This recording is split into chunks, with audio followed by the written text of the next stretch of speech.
So first, we'll talk about some techniques that are based on classical conditioning.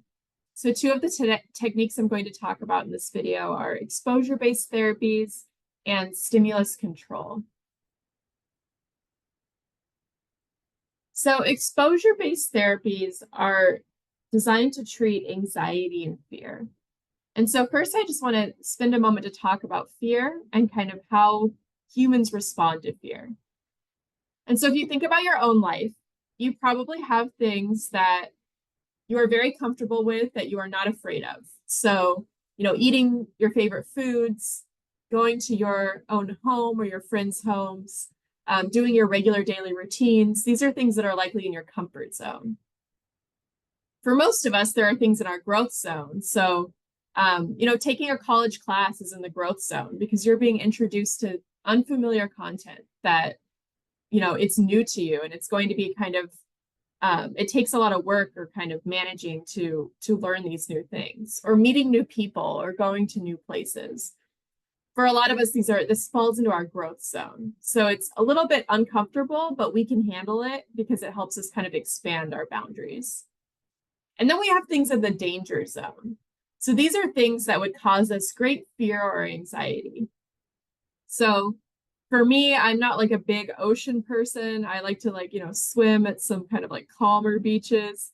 So if somebody just like suddenly took me out surfing, that would be in my danger zone, but it might be in someone else's growth zone or comfort zone. So we all kind of have different things in our danger zone. We probably have some shared things in our danger zone. Like we probably all don't want to be around some sort of dangerous animal. That would be in our danger zone. So I want you to just take a moment, kind of think about what's in your own comfort, growth, and danger zones. And then think about, so what do you do when you're feeling afraid? What do you do when you're in the danger zone?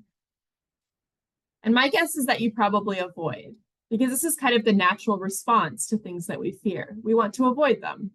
Fear is not necessarily something that we enjoy naturally.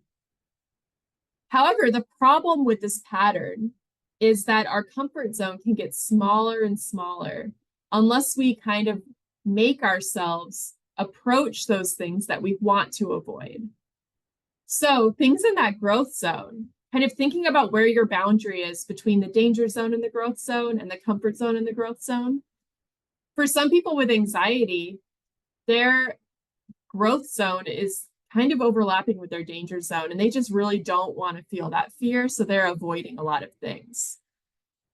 And the problem with this is that our comfort zones can get smaller and smaller because something might change. Maybe you are used to going to the same grocery store all the time, but then something scary happens there and you start to avoid that grocery store. And then you start to think about like, well, maybe it's not safe to go to any grocery store. And this may really shrink your comfort zone. So this is the problem with anxiety, is this relationship between fear and avoidance. And so the way that phobias or anxiety develop really tie into this classical conditioning process. So now I'm going to go into more detail about that little Albert study that John Watson did. So before any conditioning was done, we have little baby Albert, and he is not afraid of rats. So he is introduced to a white rat. He has no fear. He just thinks it's like a cute little pet. He plays with it, holds it. However, he is afraid of a loud sound. This is probably like an evolutionary thing, but humans are just afraid of loud sounds. It can induce a fear response. So little Albert starts crying when he's introduced to a loud sound. When he's introduced to a rat, he has no fear. During the conditioning process, what they did is introduce the white rat and the loud sound at the same time. And so because the loud sound is there, the baby is afraid. And so now after conditioning, little Albert is now afraid of rats because rats were introduced with the loud sound. So he is now just having the fear response when he's just with the rat. And this starts to generalize. So he starts being afraid of a white furry coat. He's afraid of Santa Claus. He's afraid of rabbits. He's afraid of things that resemble the white rat. And so this taught us a lot about how anxieties and phobias can develop. And so how might this occur naturally in the real world? So we don't do research studies like this anymore. It's not really ethical to just induce a new phobia into a child. But this happens to us all the time naturally. So let's talk about how somebody might develop a fear of dogs. So this is an example from the textbook. So let's say we have Divya. Divya liked dogs as a child. So Divya plus dog, no fear. She just naturally, she enjoys dogs. However, it's typical, again, kind of like an evolutionary standpoint, for humans to fear pain or aggression. So she's afraid of things that cause pain, but she doesn't associate dogs with that. But then let's say she's a teenager now and she gets attacked by a large dog.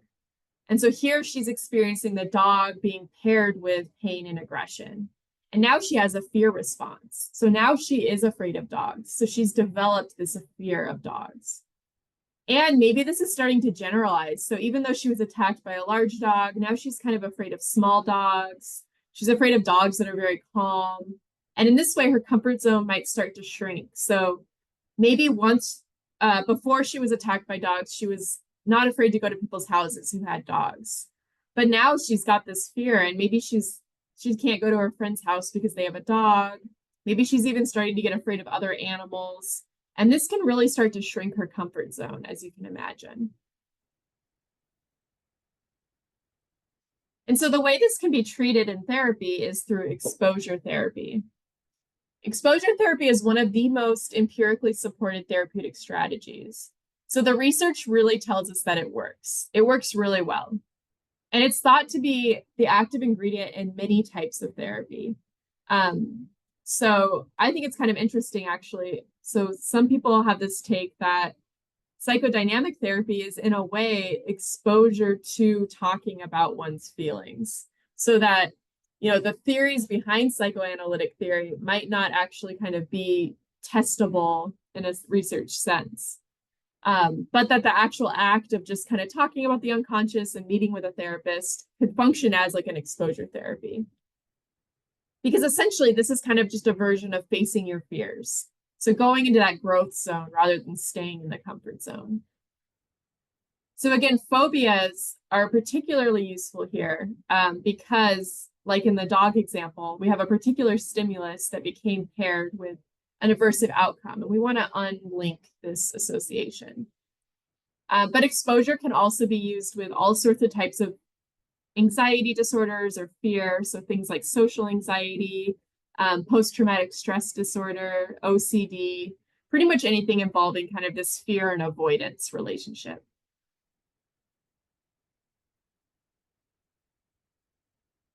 So exposure therapy often includes construction of an anxiety hierarchy. And so what we do there is we ask the clients to list all the things that they are afraid of and then rate how fear-inducing it is.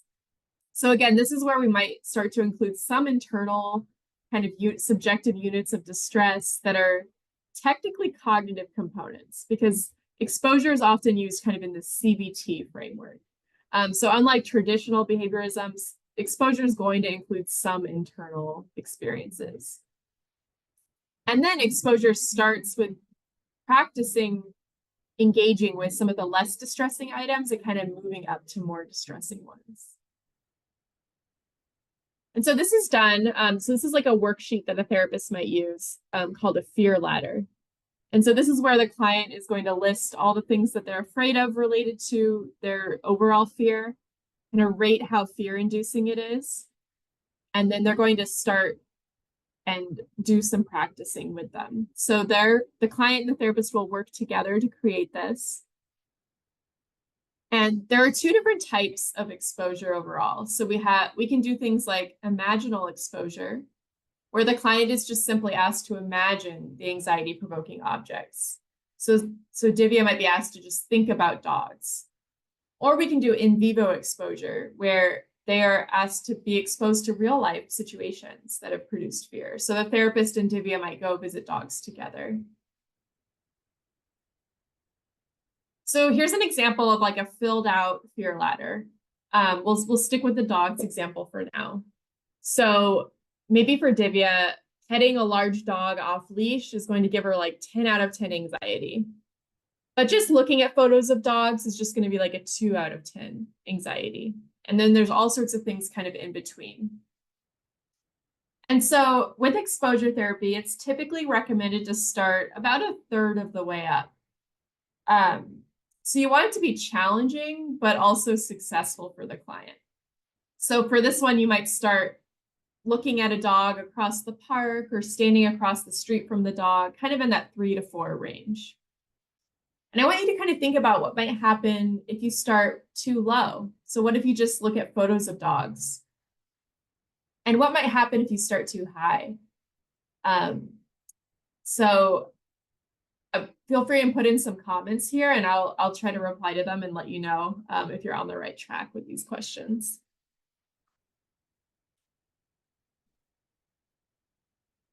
So something that's interesting about exposure therapy, there's been kind of this ongoing debate within psychology of how it works. And so there's kind of these two competing theories about exposure therapy. So we have habituation and inhibitory learning. So habituation theory says that when we are repeatedly exposed to things that we're afraid of, we adapt. So our anxiety levels will eventually go down because we're simply used to it. So if Divya just keeps seeing dogs, her body is naturally going to not have as strong of a physiological response. This is kind of the traditional theory for why exposure therapy works, but this has been kind of almost displaced, though it's still like a debate that's ongoing, by this new theory of inhibitory learning. And essentially what this means is that when repeated exposure occurs, we update our information, which then competes with information we previously learned. And this is a bit more of a cognitive theory, because what it's saying is that we might still feel anxiety, but we're learning that nothing bad is happening. So if Divya got attacked by a dog once, and then she has 10 positive experiences with dogs, she might still feel anxious around the dogs, but she is learning new information to know that she is not going to be attacked every time she's around a dog. So this is kind of a side note. It's a bit beyond the scope of this class, but I thought I would include it because I think it's an interesting part of exposure therapy. So there are a lot of different variations of exposure therapy. A really common one is narrative exposure therapy. And so this is used in trauma treatment. And this involves constructing a clear, kind of usually written retelling of the traumatic experience or memory. And so the goal here is to recontextualize the traumatic event as being simply that was a part of your life rather than something that entirely disrupted your life. So it's really changing the relationship between the person and their memory of the event and helping them kind of expose themselves to the memory so that the memory isn't continuing to disrupt their life. And this is used to treat PTSD and other trauma-related difficulties. And this is more of a technique rather than like a brand name treatment. So this type of exposure is used within cognitive processing therapy or CBT, prolonged exposure, written exposure therapy, and EMDR. So it's used in a lot of popular types of trauma treatments. We also have exposure and response prevention, or ERP. This is often used for OCD, so obsessive compulsive disorder. And this involves graded exposure. So that's similar to, building the fear ladder and doing practices with different activities from the fear ladder, to obsessive thoughts, and then preventing the compulsion from occurring. So if somebody is afraid of germs, they might create a fear ladder of activities that would expose them to germs. And then the added component of response prevention would be that they are not allowed to wash their hands when they do the exposure. So for example, touching a trash can and not being allowed to wash your hands immediately after. So I posted a couple of videos of ERP because I think it's a really good example of what it looks like in session. So I encourage you to watch those as well and let me know what you observed there.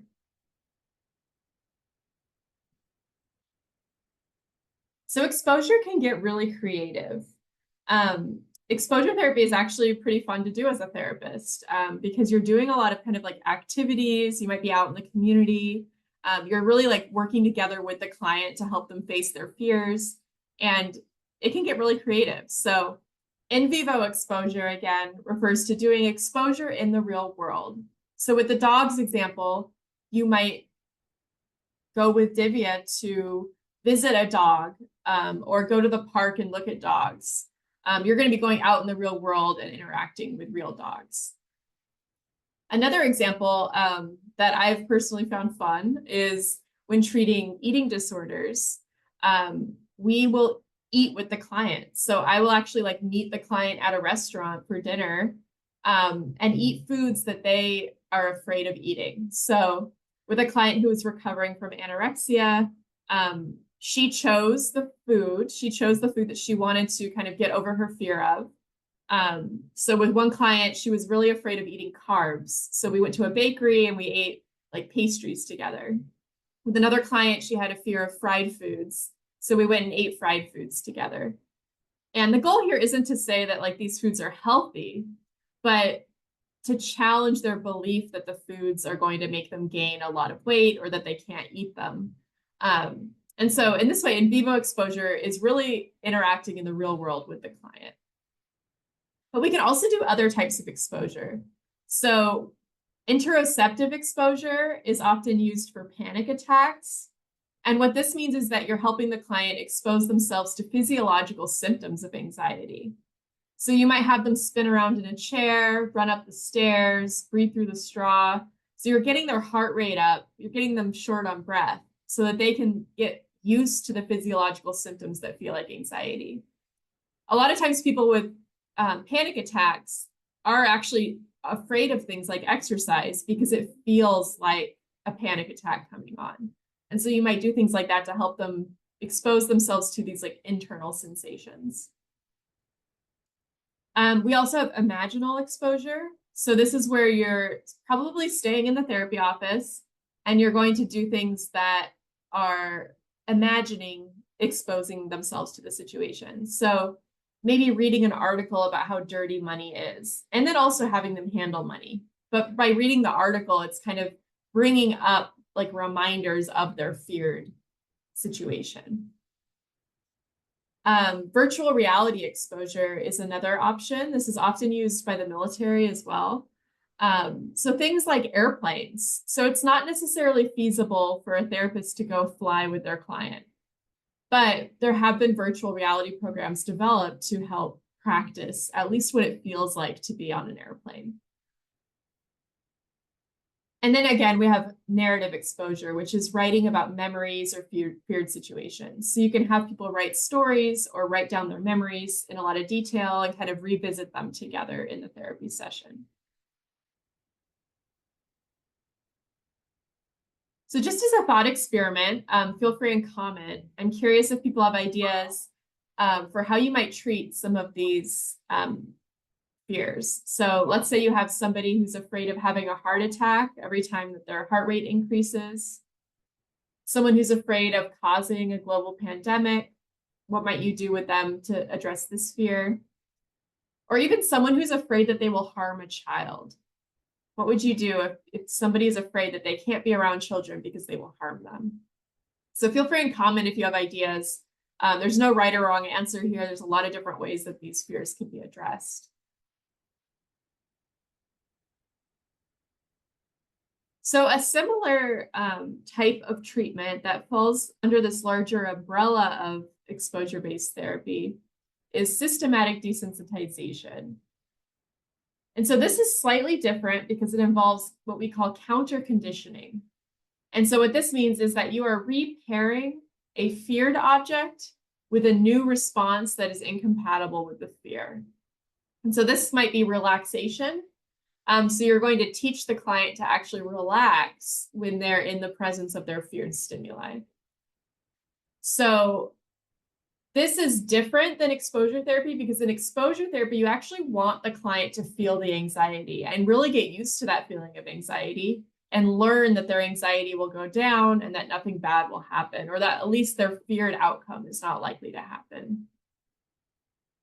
This one's a bit different because you're actually teaching them to relax their own body.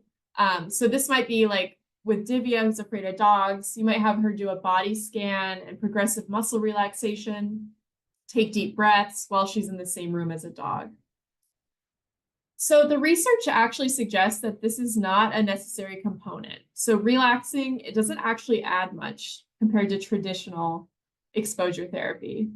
However, for some clients, this might be more appealing because, as you can imagine, being very afraid and purposely inducing anxiety is not necessarily something that everybody is up for. Because of this, I will also say exposure therapy takes a lot of kind of upfront explaining the rationale, preparing the client, and they really need to be kind of motivated to address their fears because it's not necessarily a pleasant experience for them. Before we move on, I want to make another final note on exposure-based treatments. I want you to think about what is the end goal. So with Divya, we're exposing her to dogs, but what is the ultimate goal? We can't necessarily be with Divya for the rest of her life. And so the goal is really to teach the client to be their own therapist. Because of this, the client really is involved in every step of the process. So the therapist is never choosing the activities to expose the client to. They might be suggesting them, but the client needs to be ready to be actively engaged in exposure for themselves. And the ultimate goal is to really live an exposure lifestyle. I really like this phrase. I learned it from a clinical supervisor once. And kind of what this means is that people, you probably know certain types of people who really they really have a growth mindset. They really want to just expose themselves to challenges, overcome them, learn new things, and really like lean into discomfort. And this, I think, is a good example of when I've had clients who have successfully completed exposure therapy for a specific phobia, they start to try all sorts of things in their life. So for one of my clients, she was recovering from anorexia. We did a exposure activity where we went out to eat together. And then she comes back to session a couple of weeks later and she's tried a bunch of new foods. And so the goal is for the client to then be practicing these things on their own and actually enjoying the process of trying new things. So for the dog example, in theory, you may never actually have to do the top fear ladder rating with the client because by the time that you've done some practices and the client is actually just learning that they can face their fears and that their worst case outcome worry is probably not going to happen, then chances are they will actually just start to kind of take that approach in life more generally. Because we're really teaching not that specifically dogs are not that dangerous. We're teaching that you can overcome your fears through practice. So this is the overall goal.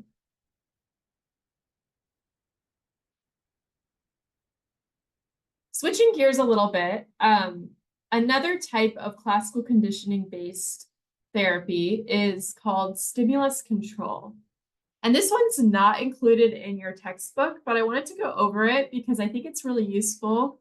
It's actually something you can try on yourself if you have any kind of bad habits or difficulties with things that you're trying to handle.